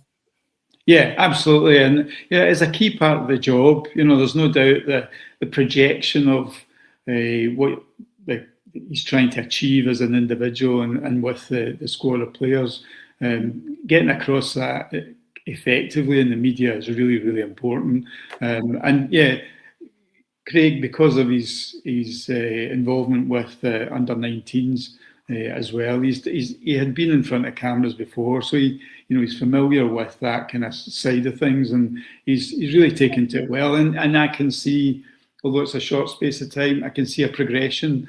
He's becoming more relaxed with it, I think, as well, because naturally it was, he was kind of thrown in at the deep end a bit, and he did very well. But you can see him actually getting more comfortable with it as the games go on, the weeks go on. Yeah. And also, he's got a semi-final on Sunday. We're going to talk about the league games in a minute or two, because I think you've got, I know you're striving to get to the cup final, but also you've got 5 cup finals before the end of the season. But talk to me about the game on Sunday. How do you think Craig will approach the game on Sunday? Well, I think I was at the ground yesterday, just before the press conference, and speaking to Craig, and I think it's a wee bit different from the league game in the sense that there's nothing to lose here at all. So I think what Craig wants to do is to pick out the best parts of last week's performance, and I thought the first half hour of the second half. Really, we played extremely well, and I know we had to bring in a sub goalie, but Ryan only had one simple save to make in all the time he was on the park. So, that was a testament to how well we were playing and dominating the game. What we need to add to that, and Craig said that to me yesterday, was a bit more threat up front, and be a bit more brave, a bit braver. When we get into forward areas, not always looking to lay the ball off, and for the guys up front, Jonah and Mika and others to take a chance, as we did in the League Cup semi-final and in the League Cup final. So I think we need to be a bit more aggressive up front. And hopefully get ourselves into more goal scoring positions. And I think if we do that, because really when you analyse last Saturday's game, the only difference was Celtic got a break in the game. It came off Gogger's heel, and we didn't get a break. And we had chances, but we didn't get a break. So hopefully maybe the gods will shine on us on Sunday, and we'll be the ones that get the break and can march on to another final. As I say, 5 cup finals, but in saying that, it's 6 cup finals if you're hoping to get to the Scottish Cup final. Talk to me about St Mirren league form going into these kind of like 5 games as well. Well, I think because of the 2 back-to-back wins we've had in the league. I know we lost to Celtic, but the 2 games against Aberdeen and Falkirk, really have encouraged us to feel that the team's back, delivering to the level that it was capable of. Before that, there's no doubt we've been kind of underperforming compared to last year or the last 3 years in terms of results, but and the performances had got a bit, maybe a wee bit nervy, a wee bit tense in places. But since Craig's come in, I think the change of voice in the dressing room has had an impact. That's for sure. And you can see the team beginning to be a wee bit more expansive again, and looking a bit more confident on the ball. So I think that's been a big difference. And so I think we go into the last 5 games knowing it's going to be really tough because everyone's fighting for their lives. And it is, as you describe it, it's effectively 5 cup finals. But we've got 3 at home, 2 away. And we feel that we've got the squad and the players to get ourselves up the league, maybe a place or 2, and into a much more comfortable position than we are at the moment. But there's no doubt we're not taking anything for granted, and we know we're going to have to scrap as well as play well and show the quality of players that we've got in the squad. So it's a bit of a dogfight after the split. but we were unbeaten after the split last season in the top half. So we've shown what we're capable of, and if we can get 3 victories, I think we'd certainly see us in a comfortable position. There we go. That was John Needham talking to us this afternoon. Before we get chatting more about what Martin O'Neill and Craig Ferguson said about the game, Robbie, it's time to hopefully get one question right. As well. It will be a disappointing weekend if I don't. I'll be worried about it all night. So give us your question for the I take it you've got 2 questions again, Robbie, just to wind me up. No, so I've got one more player, so this is going to be a St Munfine player. Obviously we've already had 3. We've had Scott Arfield, we've had Shinsuke Nakamura, and of course we've had Chris Kane for the sort of Dunfermline link. So this player did actually, funnily enough, start his career at Celtic in 2006, where he spent 5 years at the club, making 6 appearances. Jim Goodwin. It's no Jim Goodwin, but he did have 3 loan spells at Greenock Morton, Hamilton Academical and St Mirren. Stephen McGinn. It's no Stephen McGinn. Paul McGowan. It is Paul McGowan, Ryan. Well done. It's a brilliant shout. Class. Well done, mate. Ryan's There we really go. good at this. Ryan's really good at this. Bye. Okay. So give us a Celtic one, and then we'll talk about the game and then come back. And the St Mirren one, Robbie, so No, that is the St Mirren one. Michael Paul McGowan. He did play with St Mirren 2011 to 2014. Celtic one, yeah. I've gave that as well. We're done. We are now done, Michael. Right, okay. That's a messed up my arm. I can't get it right as well. Michael, it's not been your day today, son. Yeah, I know. I need to go home.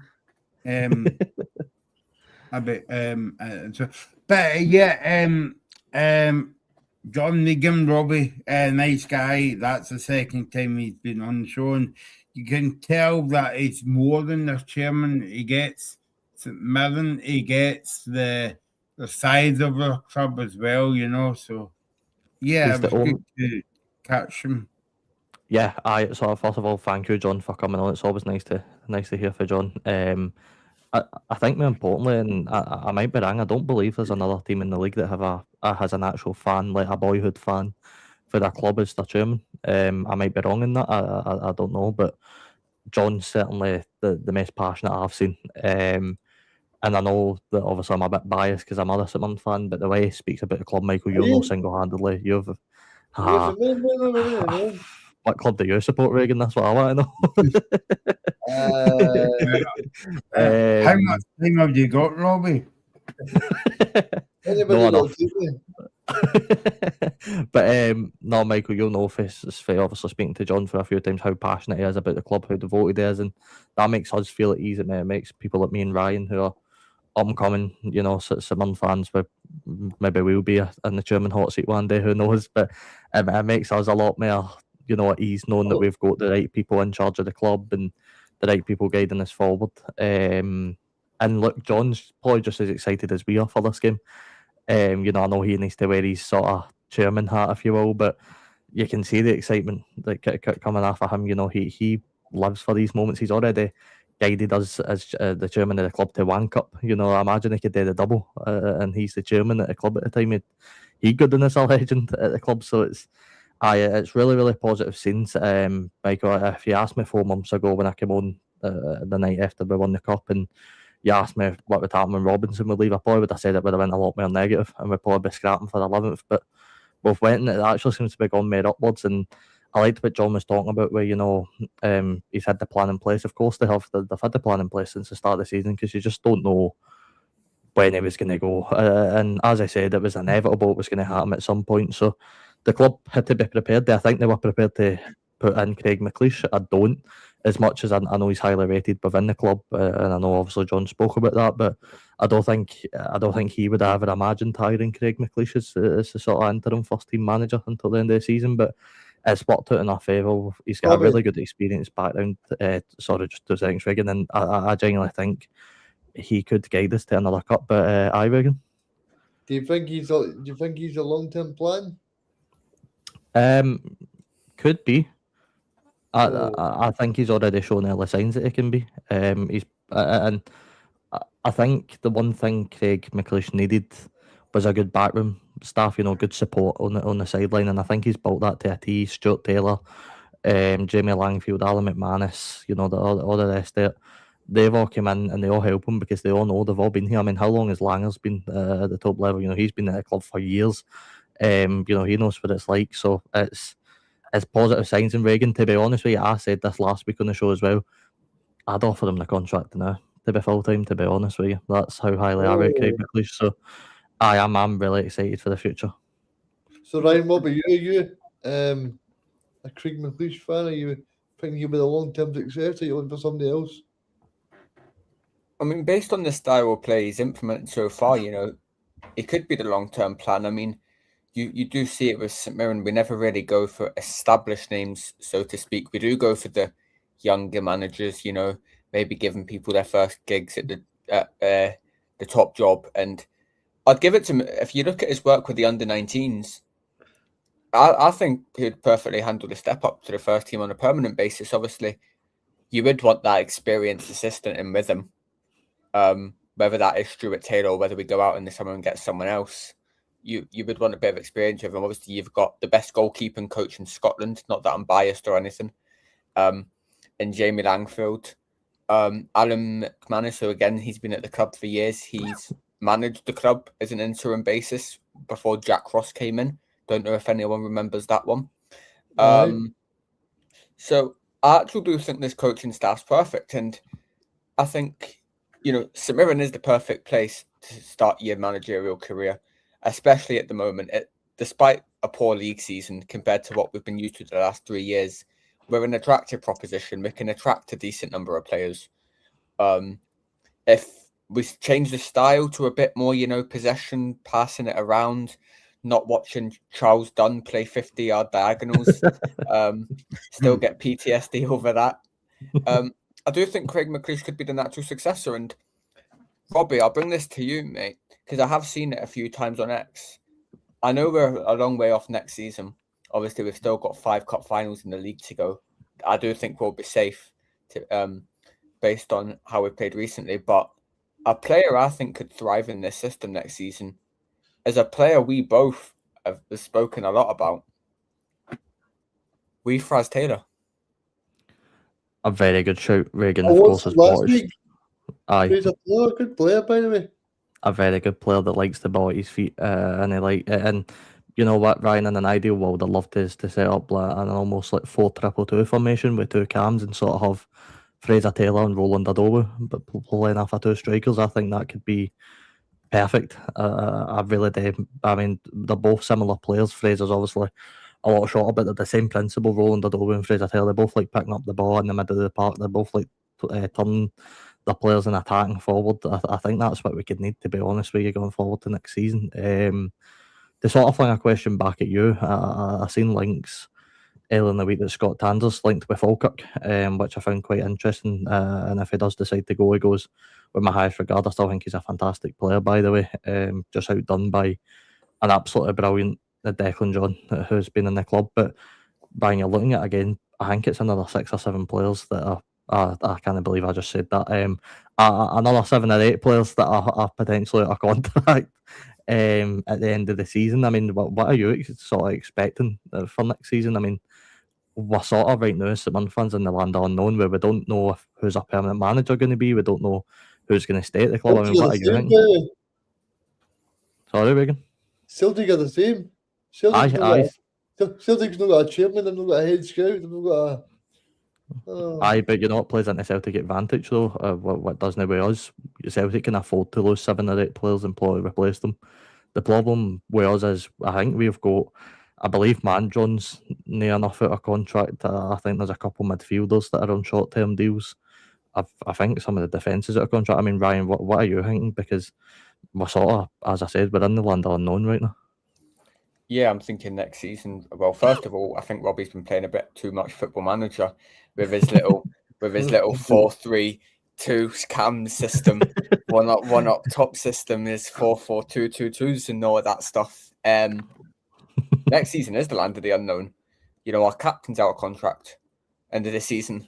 Aye. A lot of players out of contract, so it is a bit of I'm sure Michael can it is talk a to bit him. of the land of the unknown. But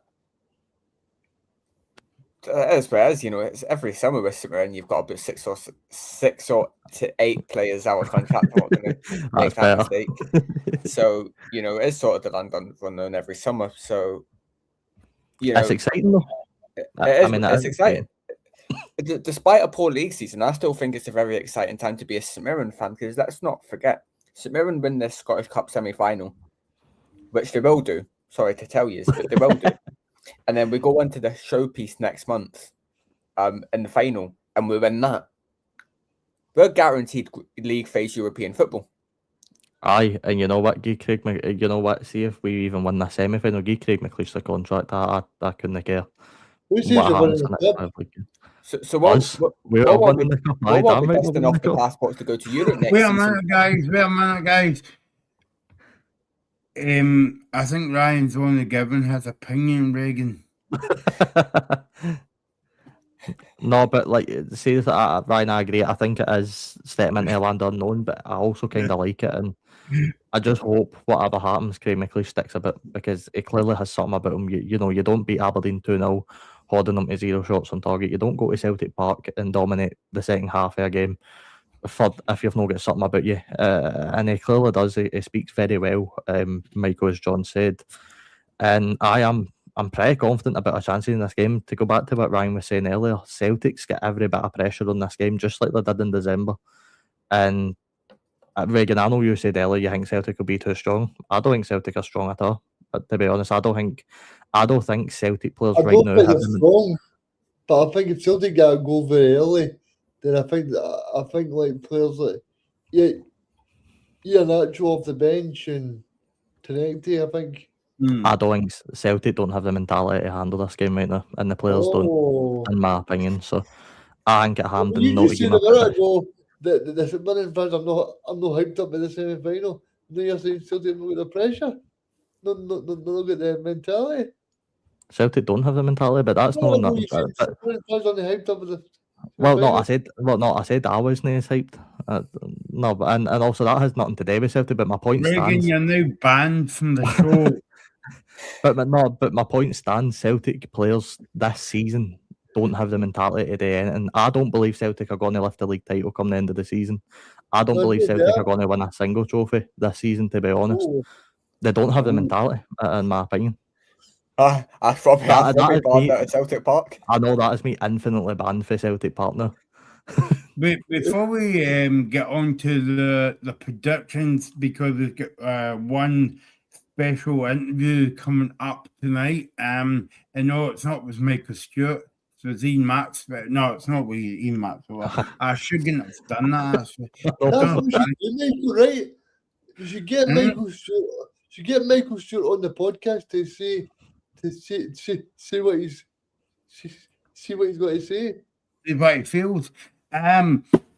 Rob, before we get your predictions on the Celtic St Mirren game, Rob, Reagan, Celtic, do you think the first goal will be crucial in this game?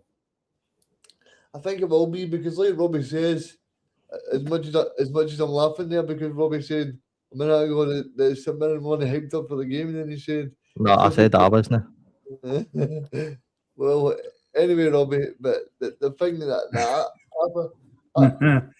me personally, I think the first goal is very crucial, because I think if Celtic get it, then it could be a very long afternoon for St Mirren. But if St Mirren get it, then I think the pressure could possibly get Celtic, and maybe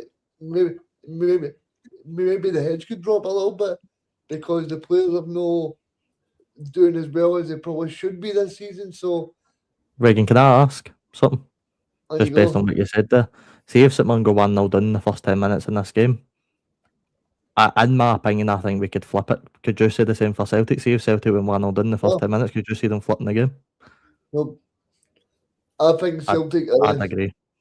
I think Celtic are in this mode where the first goal is so important. You look at the game against Dundee United, that was the worst match of football that I've watched in a while.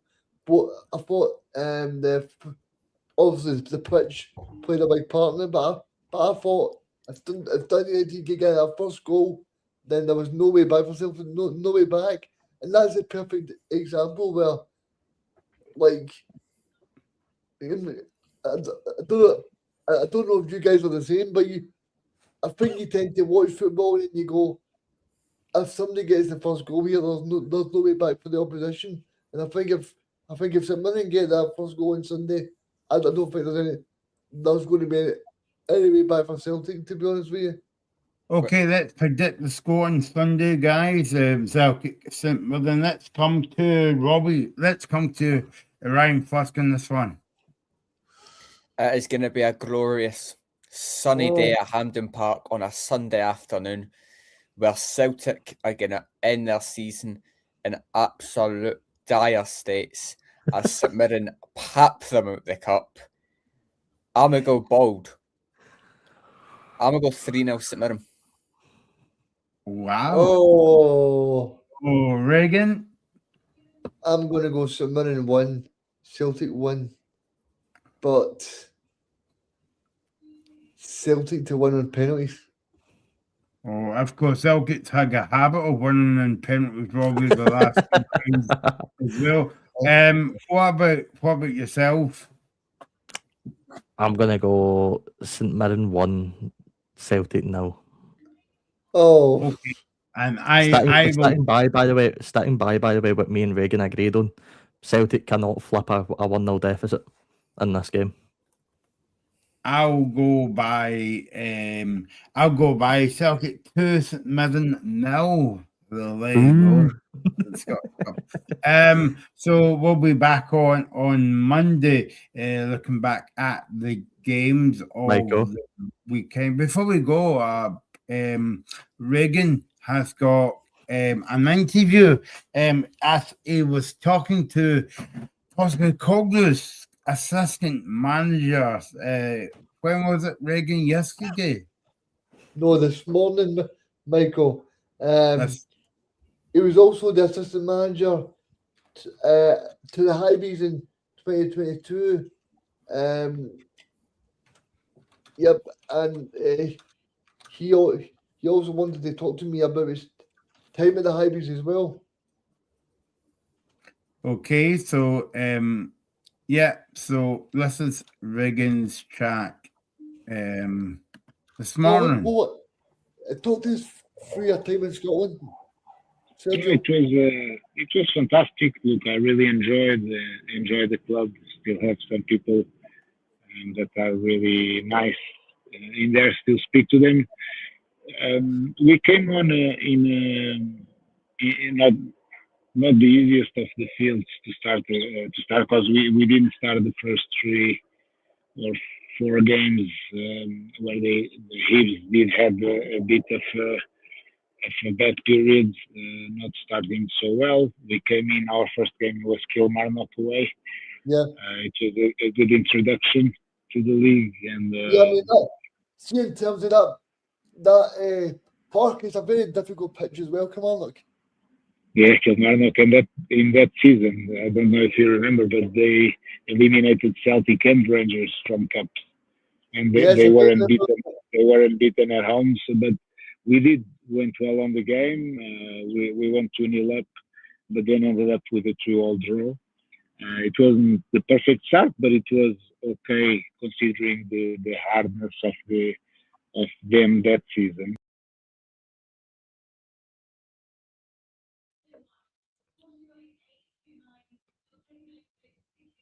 Yeah, as well. So if you want to watch the full interview, I don't know if it's available on TikTok. Reagan will be able to tell us about that.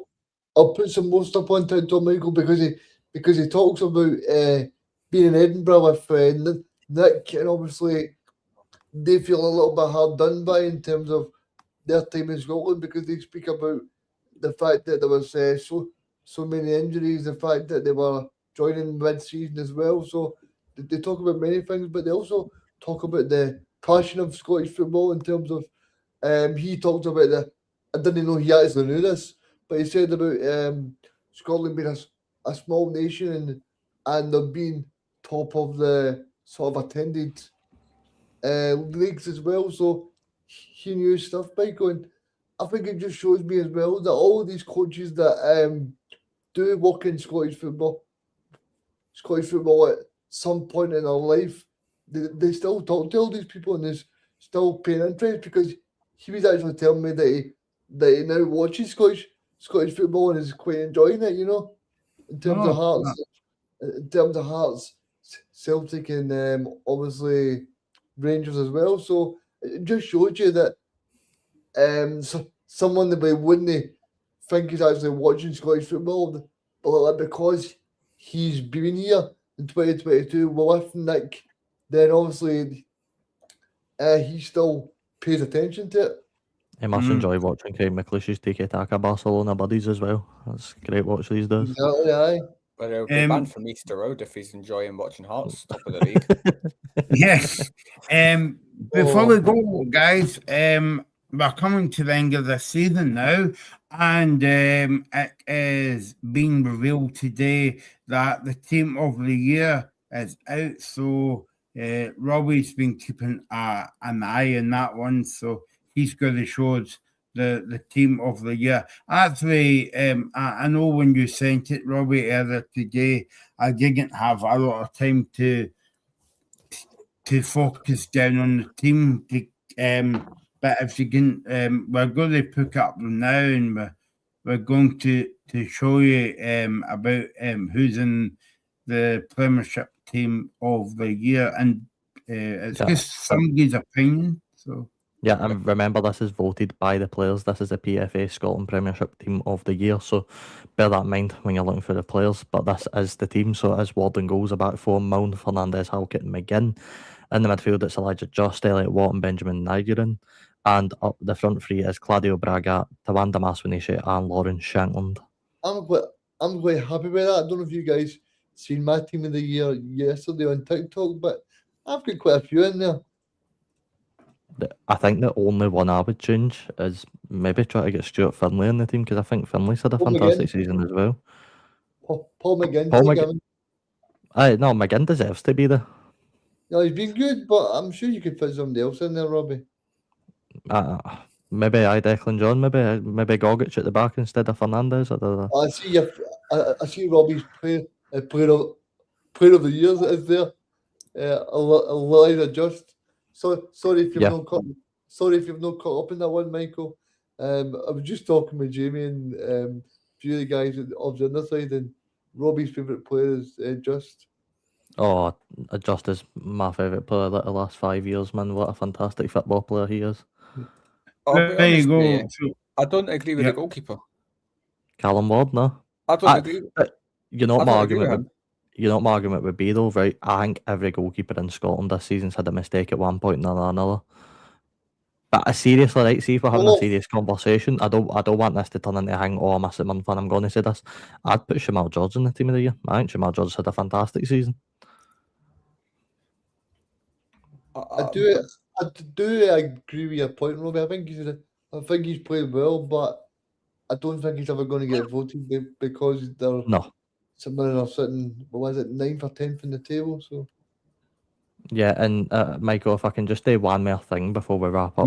I don't want to keep it going too long, but we did get some engagement on Twitter, just as the show was starting, from Peter Newman, who was hyping up the North Caledonian Cup final, the Saturday the 18th of April, between Fort Williams Football Club and Invergordon Football Club. I was saying it was Fort Williams their first cup final in 41 years. So good luck to Fort Williams as they look to try and win the final. And because we're impartial as anything, I want to say a big good luck to Invergordon Football Club as well. But that's just my opinion. Won the Fort William. Maybe they can maybe they can send us some VIP tickets, guys. Yeah, Maybe get a there you long go. edition first, I always remember that documentary. I don't know if you guys remember a few years ago that Fort William couldn't win a game, and they went so many games within a season, not winning a game. But it was very interesting. But go and watch that if you haven't saw it. Other channels are available as well. It's been a busy show, guys. I've really enjoyed it talking about the semi-finals and having some interviews as well. Thanks for watching. Thanks to Reagan, thanks to Robbie, and the man of our mats on his debut is Ryan. I'm just saying that because it'd be good to have you back. As well, I don't want to say that about Robbie and Reagan if there's no one else on, mate. Don't take it personally. See how you were saying there, Michael? See how you were saying earlier about what, a 4-year cycle, Robbie? I think I've nearly been at the show for nearly 4 years now. I'll be getting turned off now. I mentioned it. Aye, cause you called one referee very bad. You're getting chucked off the show and getting all out back. I don't know what it says about me as well, but we'll be back on Monday to look back in the Scottish Cup weekend. And yeah, so who will be in the final? We'll find out. And Morton. You're watching the Scottish Football Zone with all the build-up and reactions.